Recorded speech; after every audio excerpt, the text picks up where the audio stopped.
Hoje o tema da nossa mensagem é de copeiro a governador. De copeiro a governador. E abra comigo aí Neemias capítulo 1. Nós vamos ler do versículo 1 até o versículo 6. Neemias capítulo 1, do versículo 1 até o versículo 6, diz assim: As palavras de Neemias, filho de Acalias, no mês de Quisleu, no ano 20º, estando eu na cidade de Suzã, veio Anani, um de meus irmãos, com alguns de Judá. Então lhes perguntei pelos judeus que escaparam e que não foram levados para o exílio e acerca de Jerusalém. Disseram-me os restantes que não foram levados para o exílio e se achavam lá na província, estão em grande miséria e desprezo. Os muros de Jerusalém estão derribados e as suas portas queimadas. E tendo eu ouvido essas palavras, assentei-me e chorei, e lamentei por alguns dias, e estive jejuando e orando perante o Deus dos céus.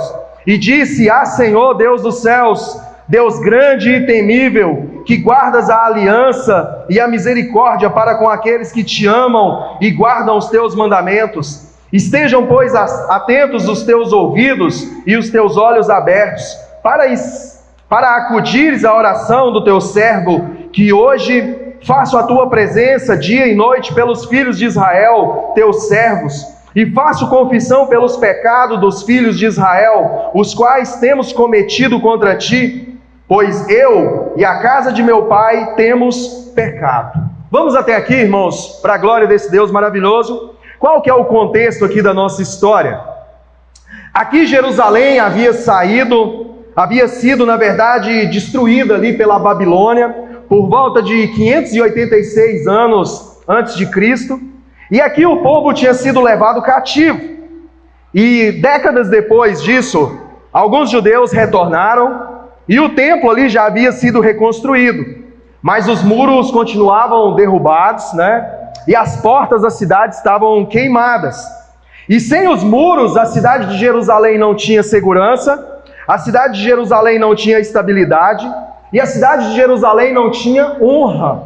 E aqui a gente vê agora que o povo estava vivendo de uma forma vulnerável e envergonhados.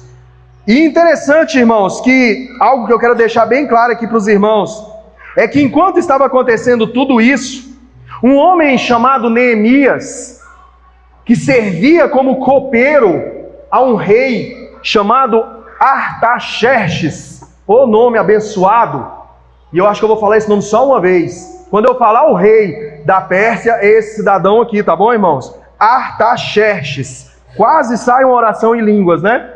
Se falar 3 vezes, vai. Então, esse homem Neemias, ele servia de copeiro para esse rei. O que era um copeiro? O copeiro era um homem de confiança do rei, de confiança extrema, Ele era responsável, para vocês terem noção, por provar o vinho que o rei iria beber. Então quem assiste filmes, séries épicas aí, vai entender e vai compreender isso, porque nesses filmes, nessas séries, mostra muito isso, que quando um rei ia ser servido por um vinho, sempre tinha ali um homem ao seu lado para poder tomar o vinho primeiro, para ver se aquele vinho não estava envenenado. Ou seja, o copeiro iria morrer, mas o rei não morreria naquele momento. E aqui está esse homem chamado Neemias. E ele vivia em um palácio com estabilidade, ele vivia em um palácio ele tendo influência e muito conforto. Então, automaticamente, irmãos, e humanamente falando, Jerusalém era um problema distante para Neemias. Era um problema distante para ele. Ele estava vivendo bem, ele vivia no palácio, ele estava ali junto com o rei, servia o rei. Querendo ou não, ele tinha uma certa mordomia também, e ele era bem visto ali, porque ninguém ia fazer nada com aquele que servia o rei. Então Jerusalém era um problema distante para esse homem. E eu estava estudando esse texto, estudando essa história, e a distância aproximada entre a Pérsia para Jerusalém era de aproximadamente 1.500 a 1.800 quilômetros. E lá no livro de Esdras vai nos mostrar que um trajeto, porque naquela época, lógico, né? Era ali nos cavalos ou a pés e tudo mais. Era um trajeto que Neemias demorou 4 meses para poder chegar até Jerusalém. Irmãos, então vamos aqui começar a nossa mensagem já falando que era um problema bem distante, né, irmãos? Neemias não tinha nada a ver com aquilo ali, humanamente falando. Então ele poderia apenas falar que triste. Tomara que o Deus deles se levante, traga eles de volta, porque eu não vou percorrer 4 meses caminhando entre vales, montanhas, entre os perigos aí da vida, para poder salvar esse povo. Mas não é isso que o texto vai nos mostrar e o que a história de Neemias nos mostra. Por quê, irmãos? Porque quando Deus quer restaurar uma cidade, quando Ele quer restaurar uma vida, quando Deus quer restaurar uma família, Ele sempre toca no coração de alguém para poder ir lá e cumprir esse propósito. E aqui nessa história, Deus toca no coração de Neemias. E aqui eu já quero que você vai tomando para você essa palavra, porque muitas pessoas, famílias e cidades precisam dos Neemias dos tempos modernos. E quem são esses Neemias? Nós que estamos aqui nessa noite. Então, irmãos, nada pode ser tão distante, irmãos. A Bíblia fala que mais vale uma alma salva do que o mundo inteiro. Mais vale uma alma arrependida do que o mundo inteiro. Então, irmãos, vale a pena. Vale a pena caminhar 1.500, 1.800 quilômetros. Vale a pena caminhar durante 4 meses para poder cumprir o propósito de Deus. Posso ouvir um amém, irmãos? E hoje eu quero falar, irmãos, sobre essa vida desse homem. Para quê? Para que aprendamos algumas lições sobre os momentos, esse momento específico da vida de Neemias, e nós vamos aprender algumas lições para as nossas vidas. E no versículo 2 ao versículo 4, como nós acabamos de ler, irmãos, é um momento aqui que Neemias recebe essa notícia, e mostra aqui que ele fica indignado, e a indignação de Neemias gera um propósito. Interessante que ele fica triste, indignado, mas essa tristeza e essa indignação de Neemias gera um propósito, algo muito maior do que Neemias esperava. E nós vamos ver isso aqui, porque quando Neemias recebe essa notícia, ele pergunta pelos judeus. Quando ele pergunta pelos judeus, ele pergunta pelo povo de Jerusalém. E a notícia que ele recebe, irmãos, é uma notícia devastadora, porque a notícia que Neemias recebe é: os restantes, os que sobraram, eles estão vivendo em grande miséria, em desprezo, os muros de Jerusalém estão derrubados e as suas portas estão queimadas. E a reação de Neemias é uma reação de dor profunda, porque o texto nos mostra, no versículo 4, ele diz assim: e assentei-me, chorei, lamentei por alguns dias e estive jejuando e orando. Interessante que Neemias ele não ficou apenas triste. Neemias ele ficou indignado. A tristeza de Neemias gerou indignação naquele homem. Ele sentiu a dor como se fosse dele. E isso daqui, irmãos, é algo tão interessante, porque ele poderia ter dito: isso não é problema meu, mas ele assumiu a dor do povo. E aqui, irmãos, eu já quero que você pegue essa mensagem, porque nós cristãos, irmãos, nós fomos chamados para viver a dor do próximo. Para viver a dor do próximo. Se não nos preocupamos com o próximo, irmãos, nós não entendemos o Evangelho. Se não vivemos em prol do próximo, nós estamos vivendo um Evangelho diferente do que a Bíblia apresenta. Se eu vivo uma vida independente e não me compadeço se o irmão está passando uma dificuldade financeira, se eu não me compadeço se eu estou vendo uma família sendo destruída, se eu não me compadeço vendo o pecado do meu irmão, eu estou vivendo um evangelho diferente das Escrituras.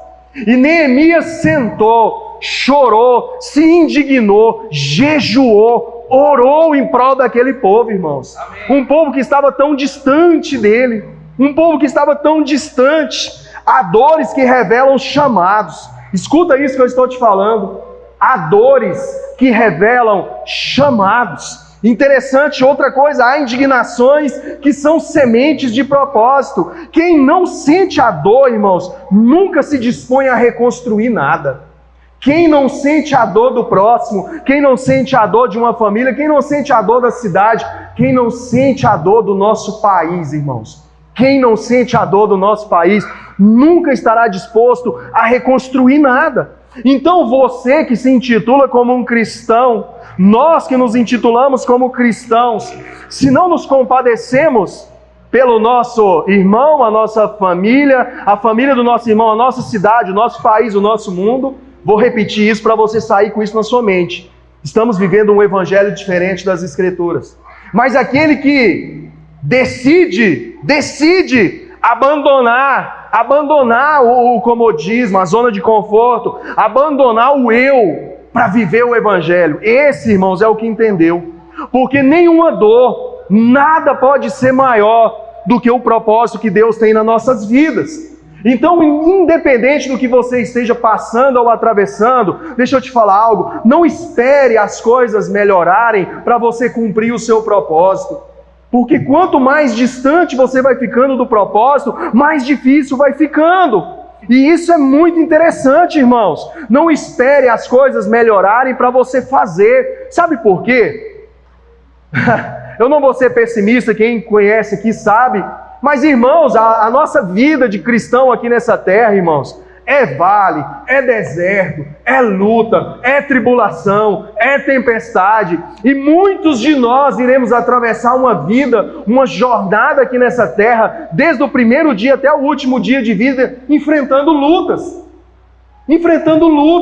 E se eu esperar as lutas passarem, irmãos, eu não vou cumprir o meu propósito. Entende isso? Estão me entendendo?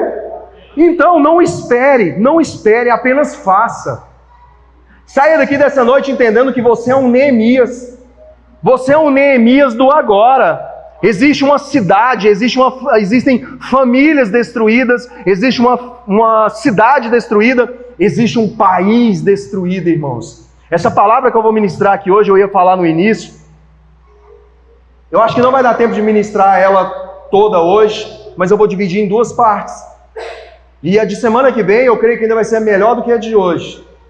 Por quê? Porque existe um propósito para se cumprir nessa cidade, nesse país que nós moramos, irmãos. Mas esse propósito só vai se cumprir, irmãos, quando os cristãos entenderem, de fato, qual que é o propósito dele aqui nessa terra. Existem muitas pessoas que precisam de você. Existem muitas pessoas que precisam de nós. Existem muitas famílias que precisam da Igreja Batista. E se nós ficarmos dormindo, se nós ficarmos atentos apenas aos nossos problemas, nós reduzimos o tamanho do nosso Deus. É aquilo que eu tenho falado, a gente tem vivido uma fé, colocando Deus dentro de uma gaveta, limitando o nosso Deus, limitando o agir e o poder do nosso Deus. Deus, Ele é capaz de agir através da sua vida e fazer um grande milagre na vida de muitas pessoas através da sua vida, irmão. Então faça algo em nome de Jesus. Amém. No versículo 1 ao 8 do capítulo 2, irmãos, Neemias agora, ele sentiu a dor e ele poderia ir até esse povo. Só que tinha um rei, aquele rei que nós falamos no início, Artaxerxes. E agora Neemias tinha que ir até esse rei e conversar com esse rei, explicar para esse rei a situação daquele povo, a situação do seu povo, na verdade. E a Bíblia fala do versículo 1 ao 8 do capítulo 2, que após 4 meses de oração, Neemias entra triste na presença do rei. E isso poderia custar sua vida. E o rei pergunta para Neemias: que me pedes agora? E o texto diz algo poderoso. Diz assim: então orei ao Deus dos céus. Uma oração silenciosa em segundos. Uma dependência constante que Neemias tinha de Deus. E a história de Neemias vai nos mostrar isso do início ao fim. Dependência de Deus. Oração, jejum, dependência de Deus, irmãos. E Neemias pede ao rei permissão para ir. Ele pede carta de autorização. Ele pede madeira para as portas e tempo para reconstruir aquela cidade. Ou seja, Neemias pede tudo isso ao rei. E o texto declara: e o rei, mas concedeu segundo a boa mão de Deus sobre mim. Está lá no capítulo 2, no versículo 8. O rei concede tudo isso para Neemias, segundo a boa mão de Deus. Olha aqui para mim, irmãos. Quando o propósito é de Deus, a provisão vem de Deus. O rei ali, ele estava pensando que estava concedendo a Neemias, só que aquilo ali era o agir de Deus, era Deus movendo o coração daquele rei. Assim como Deus, irmãos, endurece o coração de Faraó lá atrás, agora Deus move o coração daquele rei, para que ele permitisse que Neemias fosse. Por que ele tinha que ter essa permissão? Porque Neemias iria atravessar muitas cidades, muitos povos. E quando eles iam passando, irmãos, ele tinha que mostrar a carta. Eu estou vindo lá com a autorização do rei da Pérsia, então eu tenho autorização para passar, eu tenho madeira para reconstruir, eu tenho um propósito para concluir ali naquela cidade. E Neemias vai. Neemias agora está indo rumo a Jerusalém. Neemias não pediu riqueza, ele pediu recursos para cumprir uma missão. E aqui está um ponto crucial na nossa geração. Somos cristãos acostumados a pedir para Deus somente aquilo que vai satisfazer a nossa vida, satisfazer o nosso eu, o nosso ego. Eu quero um carro, eu quero um trabalho, eu quero dinheiro, eu preciso ganhar mais, eu preciso de um carro melhor, eu preciso disso e daquilo. Mas nós nunca pedimos ao Senhor, ou alguns somente pedem, ferramentas para o Senhor para cumprir um propósito que Deus deu para você aqui nessa terra. Então entenda isso em nome de Jesus. O nosso propósito cumprido aqui nessa terra, irmãos, é maior e melhor do que qualquer bênção recebida. Então Neemias pede isso para Deus, pede isso ao rei e para Deus. E do versículo 17 e 18 do capítulo 2, é o momento em que Neemias anima o povo. Eu estou fazendo assim com a história. E agora Neemias chega lá no povo. E quando ele chega em Jerusalém, ele encontra uma cidade destruída, ele encontra uma cidade queimada, as portas queimadas, os muros da cidade derrubados, ou seja, eles estavam vulneráveis, eles estavam tristes com aquela situação, e é esse povo que Neemias agora chega diante deles. E ao chegar em Jerusalém, Neemias avalia ali os muros em silêncio, depois ele reúne o povo e declara algo muito interessante. Ele diz: vinde, pois, e reedifiquemos os muros de Jerusalém, e não estejamos mais em opróbrio. Essa palavra opróbrio significa grande vergonha, desonra pública ou humilhação profunda. Olha a situação que estava esse povo. Nós vamos agora reedificar os muros, nós vamos reconstruir os muros, e nós não vamos mais viver envergonhados, desonrados e humilhados. E ele encontra o povo dessa forma. E talvez muitos de nós que estamos aqui nessa noite, talvez precisamos ouvir essa palavra. Essa palavra: não viva a sua vida em opróbrio.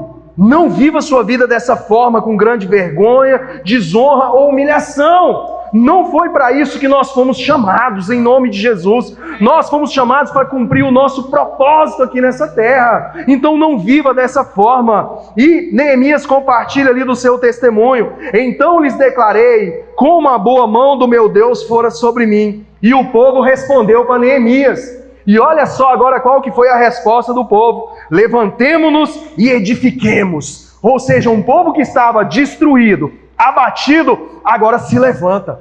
Se levanta crendo no Deus que eles serviam. Eles se levantam, irmãos. Por que eu gosto de falar isso? E eu já falei inúmeras vezes. Um cristão sentado, deitado, prostrado, irmãos, não consegue cumprir o propósito. E eu estou falando de forma espiritual. Talvez você chegou aqui nessa noite triste, cabisbaixo, sentado, deitado, esperando o tempo passar. Não foi para isso que o Senhor te chamou. Faça como esse povo fez aqui, ó. Levantemos e edifiquemos. Levantemos e cumpramos o nosso propósito aqui nessa terra. Eu não sei como você chegou aqui. Saia daqui com o seu espírito erguido para a glória desse Deus maravilhoso.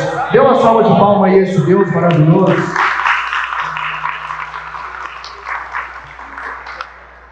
Igreja Batista, Neemias despertou esperança onde havia vergonha. Neemias não levou apenas as ferramentas necessárias para a reconstrução dos muros, ele levou ânimo para o povo. E aqui eu quero abrir um parênteses aqui. Por quê? Porque Neemias ele transformou desânimo em ação, vergonha em reconstrução, medo encorajem. E nós, como cristãos, irmãos, o que temos levado para as pessoas? O que nós levamos para as pessoas? A coisa mais triste que existe no mundo, irmãos, é quando uma pessoa vai conversar com um cristão e a pessoa está ruim, está vivendo uma luta, irmãos, e ela vai conversar com um cristão, um crente, porque talvez é o último recurso que ela tem, é a última esperança, e ela chega ruim e sai pior daquela conversa, porque o irmão está pior do que, o irmão está mais desanimado. Irmão, é difícil mesmo, eu estou numa luta aí também. A pessoa não quer saber se você está em luta, ela quer ouvir uma palavra de Deus. Ela quer ouvir um levante-se, ande, vamos embora. O que você está precisando? De uma oração, de um jejum, de um monte? Vamos embora, vamos para a igreja, vamos orar. Ela está precisando disso. Ela não está precisando de desânimo. E nós, como cristãos, o que a gente tem passado para as pessoas? Entende, irmãos, que nós somos os Neemias dos dias atuais. Vamos reconstruir os muros derrubados, irmãos, das famílias que estão lá fora. Vamos reconstruir em nome de Jesus. No capítulo 4, do versículo 16 ao 18. Tem como colocar aí, Rones? Coloca aí para nós aí. Capítulo 4, do versículo 16 ao 18. E daquele dia em diante, enquanto a metade dos meus homens fazia o trabalho, a outra metade permanecia armada de lanças, escudos, arcos e couraças. Os oficiais davam apoio a todo o povo de Judá, que estava reconstruindo o muro. Aqueles que transportavam o material faziam o trabalho com uma das mãos e com a outra mão seguravam a arma. Aqueles que transportavam o material faziam o trabalho com uma das mãos e com a outra seguravam uma arma. Versículo 18. Cada um dos seus construtores trazia na cintura uma espada enquanto trabalhava. Comigo ficava um homem pronto para tocar a trombeta. Irmãos, olha aqui para mim, isso é muito massa.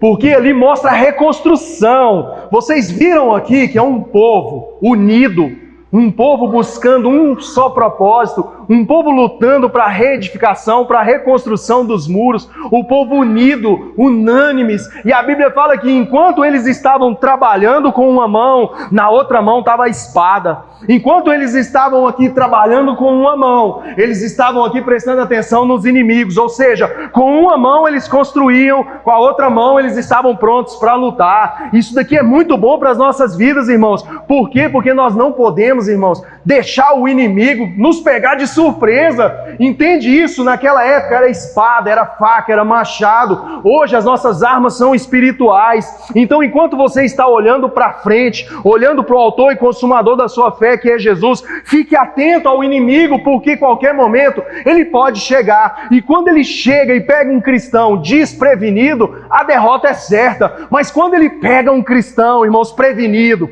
um cristão que está disposto a lutar, irmãos, o inimigo cai por terra pelo poder do nome de Jesus. Então não perca isso por nada. Esteja atento, vigiai, orai, esteja atento 24 horas por dia. Não esqueça de algo que eu vou te falar, e você já ouviu isso 1 milhão de vezes. Você está em uma guerra constante. Em uma guerra constante. Essa é a vida do cristão. Uma guerra constante. E só aqueles que estão prevenidos com a palavra, só aqueles que vivem, irmãos, atentos, vão conseguir vencer essa batalha. Isso é algo que nos alegra, mas também que nos deixa preocupados. Porque tem muitos que não estão atentos. E saiba de uma coisa, o Leonardo até postou lá no nosso grupo, essa semana a gente até brincou lá que o inimigo, ele não brinca, né? O inimigo, ele está sempre, ele não é bobo, né? Irmãos, o inimigo não é bobo. Primeiro, ele não vai dormir. Primeiro, ele sabe onde é as nossas fraquezas. E ele sempre vai lutar para nos derrubar. Saiba que você tem um inimigo que todos os dias trama contra a sua vida, contra a sua família, contra o seu lar, contra a sua vida financeira, contra o seu ministério. Saiba disso. A gente não vive num conto de fadas. A gente serve um Deus que é todo poderoso, mas que existe um inimigo que trava contra nós todos os dias. Saia daqui dessa noite em nome de Jesus, trabalhando para o Senhor, e com a espada na outra mão, esperando o inimigo vir para cortar a cabeça dele. Amém, irmãos? E nós vamos finalizar a nossa mensagem falando que diante disso, Neemias, ele, dessa forma estratégica, ele ensina o povo a trabalhar e a lutar. E o ponto-chave aqui dessa história é que Neemias ensinou o povo a não parar por causa da ameaça. Neemias ensinou o povo a não parar por causa da ameaça. Porque Neemias poderia ter falado para eles assim: olha, agora para de trabalhar, porque talvez o inimigo está vindo, peguem as armas. Não vamos parar de trabalhar, independente do tamanho da ameaça. Vamos ficar preparados. E no capítulo 5, o desfecho da história dessa parte, que nós vamos finalizar aqui hoje, depois nós vamos continuar semana que vem.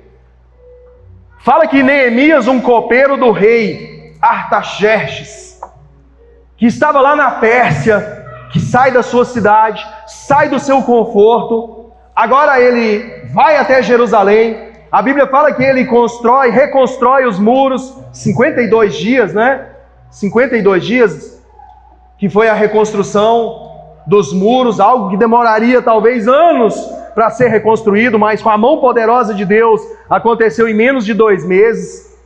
Neemias ali realiza esse milagre aos olhos de todos. Um homem que era um copeiro, e que agora no capítulo 5, vai nos mostrar que Neemias de copeiro, ele passa a ser governador. E isso daqui eu quero chamar a sua atenção, e eu não quero que você esqueça disso nunca na sua vida. Neemias não apenas liderou a construção, ele enfrentou injustiças internas, porque essa história, irmãos, dava aqui uma série de 10 palavras, porque teve muitas pessoas que se levantaram contra Neemias, falando que eles não iriam conseguir, aquilo ali era algo surreal, mas Neemias estava debaixo de um propósito do Deus Todo-Poderoso, e ele enfrentou essas injustiças. Havia ali exploração entre os próprios judeus, ele confronta ali os nobres, irmãos, ele não explora o povo, ele abre mão dos seus privilégios para cumprir esse propósito, e depois disso tudo, Neemias é nomeado governador. Só, irmãos, que Neemias não saiu de copeiro do rei para ser governador em Jerusalém. Ele não tinha esse propósito. O propósito dele era de ajudar o povo. O propósito dele era de reconstruir os muros. Sabe, ele já era líder antes do título. O governo foi uma consequência da entrega de Neemias. Olha só, ele serviu antes de governar, ele chorou antes de comandar, ele se doou antes de ser honrado. Irmãos, em nome de Jesus, Neemias não buscou posição, ele buscou solução, e Deus o estabeleceu como governador. Deus o estabeleceu como governador. Por isso que o tema da nossa mensagem é de copeiro a governador. E eu quero finalizar essa mensagem fazendo algumas aplicações para as nossas vidas. E a primeira aplicação é: Deus usa pessoas que se importam com pessoas.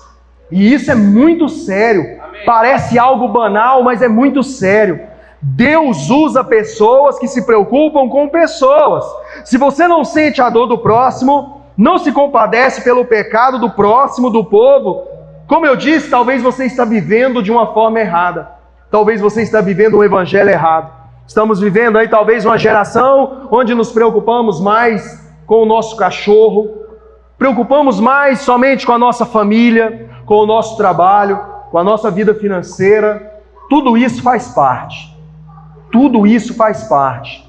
Mas o propósito que Jesus deixou para os discípulos, irmãos, mais na frente aqui e lá atrás para nós: ide, pregai o evangelho a toda criatura.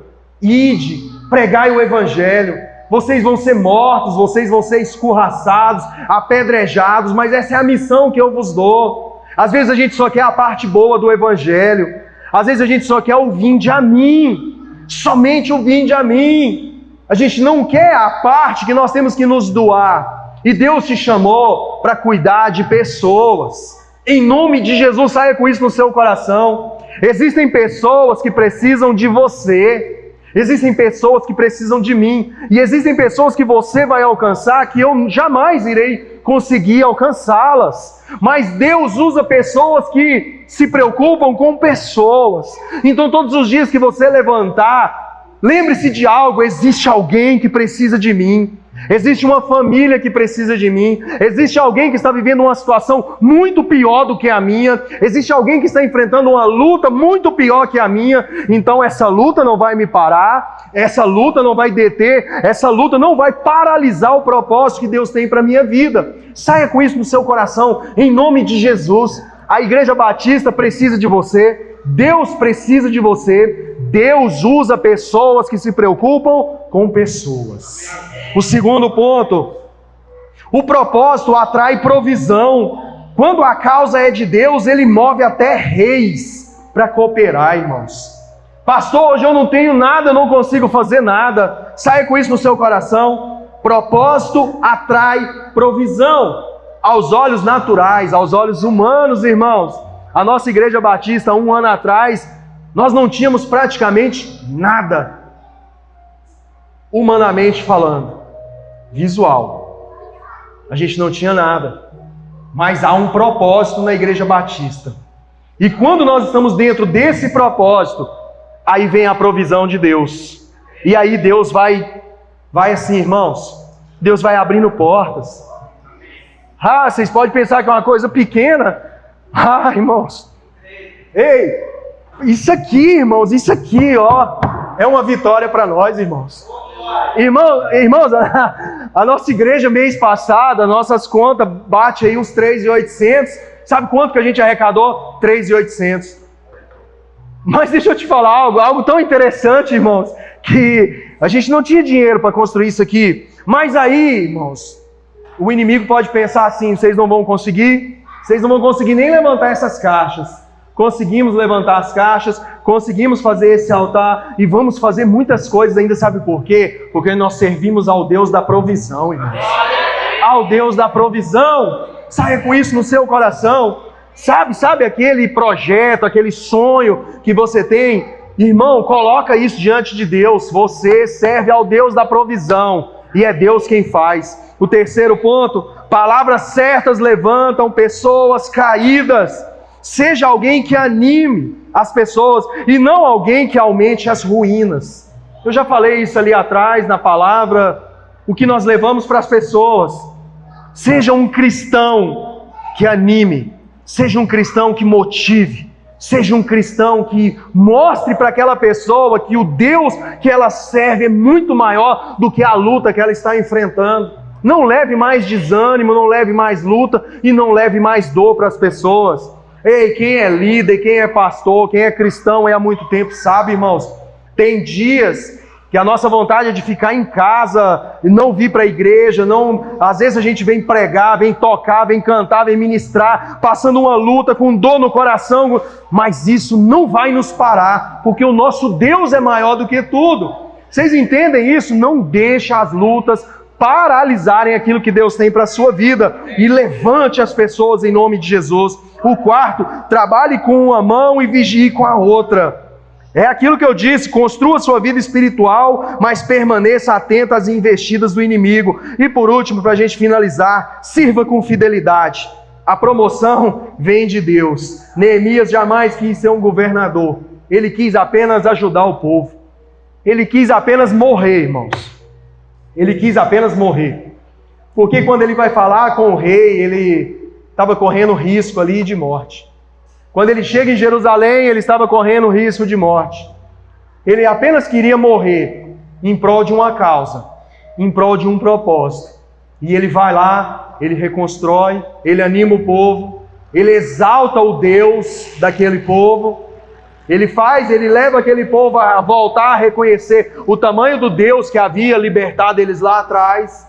Ele mostra tudo isso. E no final ali ele termina como governador.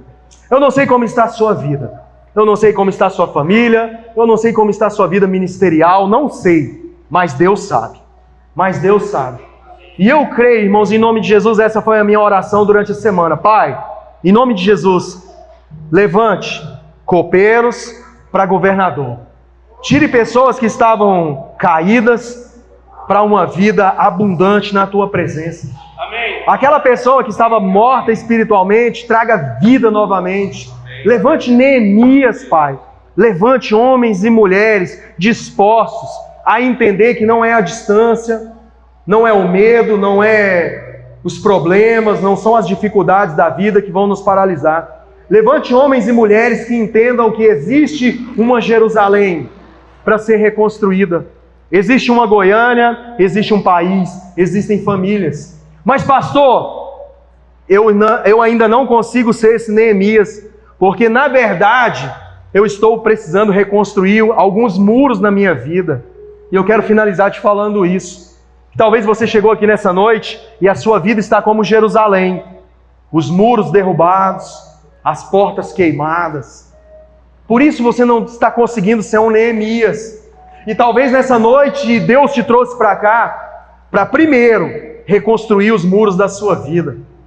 Reconstruir as portas. Reconstruir, para que depois você se torne esse Neemias que talvez um dia você já foi, ou que talvez você nunca foi, mas que nessa noite você vai se levantar em nome de Jesus. Eu não sei como você chegou aqui, eu sei como que eu cheguei aqui nessa noite, e eu preciso muito de Deus na minha vida, eu preciso muito das misericórdias de Deus na minha vida, e nós não vamos conseguir ser os Neemias se alguma área de nossas vidas estiver com os muros derrubados. E talvez tenha alguma área que está derrubada. E aí você não está conseguindo romper. Você não está conseguindo avançar. Você sabe qual é a luta. Você sabe o que tem passado. Eu não sei. Você e Deus sabem.